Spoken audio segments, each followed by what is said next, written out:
lo que les quiero presentar es algo un poco más complejo, es cuando, a pesar de que se nos ha dicho que la celulitis preseptal pudiera tener un curso benigno o más benévolo, digamos, que la orbitaria, hay casos complicados que realmente pueden poner incluso en riesgo la vida del paciente, a pesar de ser una celulitis preseptal, y es acerca de lo que les voy a hablar, que debe ser también un diagnóstico diferencial de todos los procesos inflamatorios que existen. ¿Por qué? Porque va a compartir muchas características clínicas que los procesos inflamatorios, pero aquí, perdón, lo importante es nuestra anamnesis y saber la historia, el por qué el paciente presenta esos datos inflamatorios.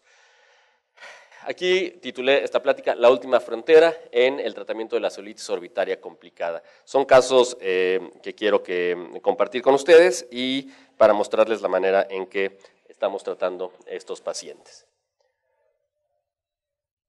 Y les voy a hablar acerca del uso o la utilidad de la presión, la terapia con presión negativa en celulitis orbitarias preseptales.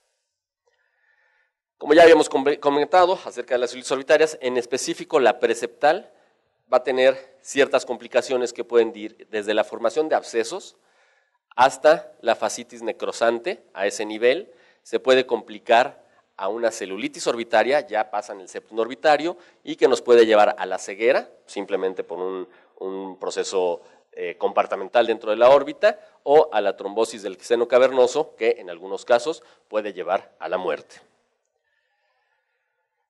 El manejo convencional de la celulitis, tanto preseptal como postseptal, pues sabemos que es con antibióticos, ¿de acuerdo?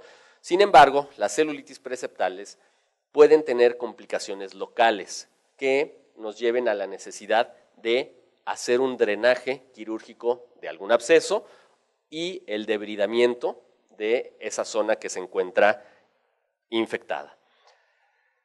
Cuando tenemos falta de respuesta al tratamiento quirúrgico, es decir, ya le dimos antibiótico a nuestro paciente, ya hicimos el drenaje del absceso, pero a pesar de esto, con el paciente persiste la presencia de edema localizado, la presencia de secreción purulenta y, lo peor de todo, la formación de nuevo tejido, pero tejido necrótico. En estos casos son los casos complejos y que nos provocan un reto terapéutico. Sabemos que todos estos factores, la presencia de fibrina, de secreción purulenta, de edema, nos va a provocar un retardo en la cierre de las heridas, y esto es a cualquier nivel, en todo el organismo, lo cual nos va a llevar a el uso prolongado de antibióticos intravenosos, el aumento en el tiempo de estancia intrahospitalaria y con esto mayor predisposición a infecciones y no poco de tomar en cuenta pues el incremento en los costos. Aquí les quiero presentar qué es la terapia con presión negativa. La terapia se define como la aplicación de presión subatmosférica a través de una bomba de succión que se conecta a una herida mediante una interfaz que puede ser una esponja o una gasa con el fin de promover la cicatrización. Este es el sistema. Tenemos una succión que colocamos en la herida que va unida hacia un vacío y que va a provocar las siguientes características. Va a ofrecer un ambiente húmedo sobre la herida. Hay que recordar, aquí las cosas han cambiado. Antes nos decían que una herida, si está seca, quiere decir que va sanando. Pues no, es totalmente lo contrario. Las heridas deben permanecer húmedas. Todo esto, además de que al hacer la succión va a eliminar el exceso de exudado, va a disminuir la proliferación bacteriana, la carga bacteriana dentro de la herida va a ser menor, se va a promover la perfusión y la angiogénesis. Es decir, hay a cierta presión en la que los vasos, en vez de colapsarse, se dilatan. Va a haber además va a ejercer un efecto mecánico sobre el borde de las heridas, es decir, va a provocar una contracción de la herida, ¿sí? Y esto va a hacer que haya un cierre más rápido y además va a proteger la herida del medio ambiente. Básicamente así es como funciona este sistema. Y voy a presentarles una serie de casos. Aquí tenemos un masculino de 11 meses de edad que llegó al servicio con edema palpebral severo, una semana de evolución. Realizamos una tomografía donde encontramos un absceso preseptal secundario a una sinusitis etmoidal. Aquí lo que tuvimos que hacer fue resecar o drenar todo ese absceso y tratar de quitar todo el tejido fibrótico. Iniciamos como deberíamos iniciar con estos pacientes, evidentemente hospitalizado, con clindamicina, ceftriaxona, más el drenaje quirúrgico del absceso. Iniciamos en nuestra terapia con presión negativa a una presión de menos 50 milímetros de mercurio cada 72 horas. 2 ciclos se aplicaron en una semana. Con este tratamiento encontramos resolución del edema y formación de tejido de granulación. Aquí podemos ver cómo hay cierta contracción de la herida, ¿de acuerdo? El paciente tuvo una agudeza final, este es el paciente que tenemos con mayor seguimiento, lo tenemos a los 4 años. Aquí tenemos el resultado final. Lo más llamativo de esto es que el paciente no requirió de ninguna reconstrucción, se formó suficiente tejido de granulación. Pueden ustedes ver que no hay, pues hay una pequeña cicatriz, se perdieron los pliegues evidentemente, pero recuerden el tamaño del defecto era muy grande y funcionalmente pues también el paciente se encuentra en buenas condiciones.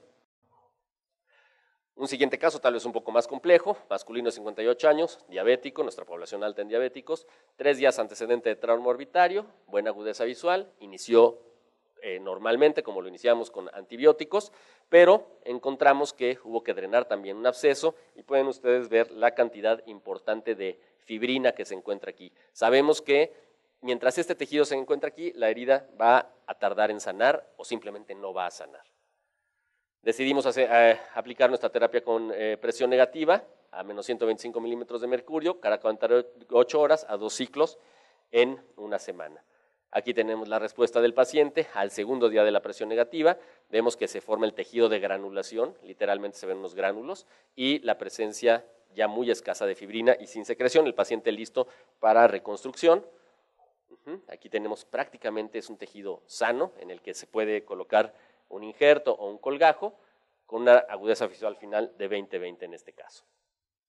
Otro caso importante, aquí podríamos decir, pues ¿cuál es la diferencia entre este paciente y cómo le hago para diferenciar? Pues es un proceso inflamatorio, bueno, tenemos el antecedente.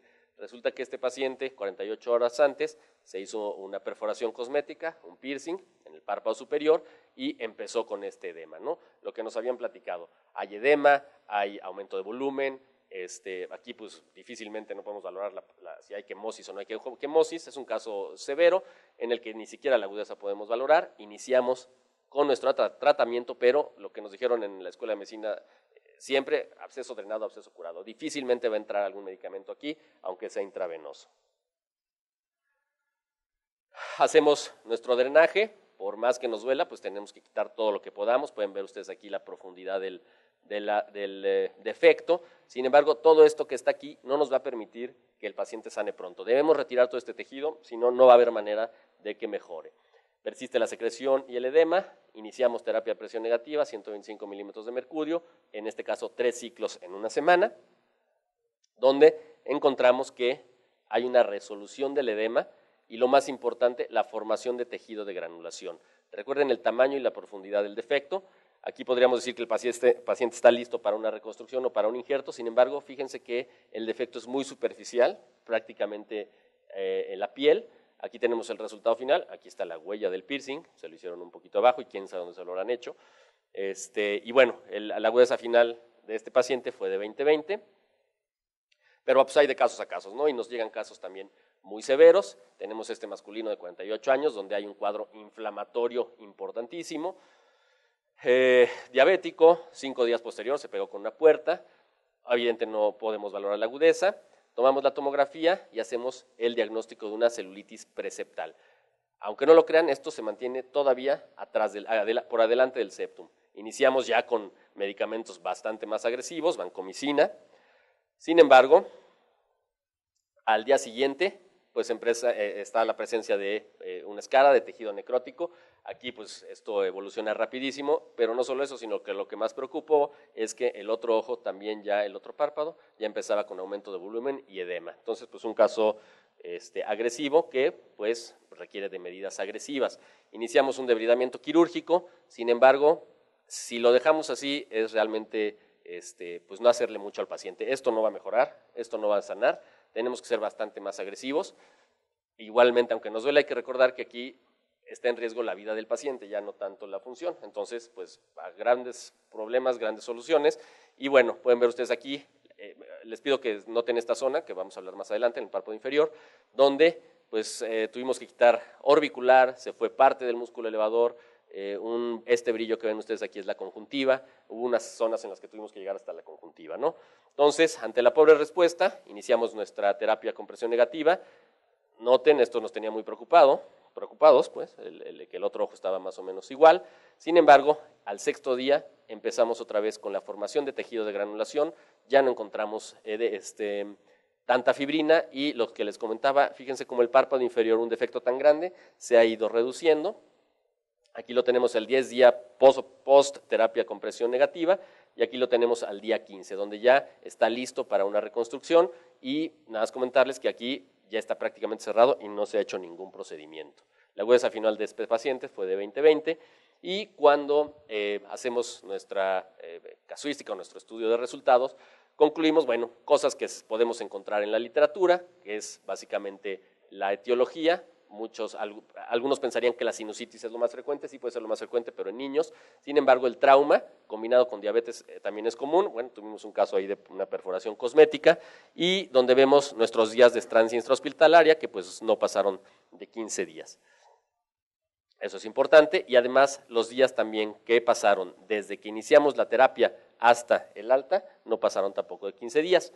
Utilizando este tratamiento, llegamos a la conclusión de que en casos complicados de abscesos y fascitis necrosante, porque es lo que estuvimos viendo en estos casos, el tratamiento convencional resulta en el uso prolongado de antibióticos y por lo tanto de días de estancia intrahospitalaria. Nuestro tratamiento demostró ser un método coadyuvante, siempre hay que tener claro eso. Esto no va a hacer que dejemos de usar antibióticos ni que dejemos de hacer debridamientos, aunque la condición es que esté debridado el paciente para colocarlo, en el tratamiento de la celulitis preseptal complicada. Pero entonces decidimos comparar esto con lo que se encuentra reportado en la literatura y quienes tienen más pacientes son Luksic y Ellman, y lo que más nos interesaba era el tiempo que tardaron en sanar sus pacientes comparado con los nuestros. Encontramos que en los casos de fascitis necrosante, que pues son casos muy graves, ellos tuvieron tiempos de estancia intrahospitalaria arriba de 30 para darlos de alta y nosotros un promedio nos fue de 13 a 16 días y Ellman en casos de abscesos tuvo un promedio de 30 días y nosotros tuvimos 13 y 10 días. Entonces creemos que esto es importante para la recuperación del paciente.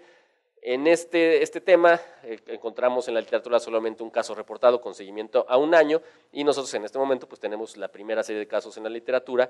El caso más largo, pues nuestro pequeño de 4 años utilizando esta terapia y bueno, pues podemos decir que ahí en nuestro servicio es el único lugar donde se ha estado aplicando esta terapia, donde ha ofrecido resultados interesantes y prometedores en pacientes que presentan procesos inflamatorios secundarios a bacteremia.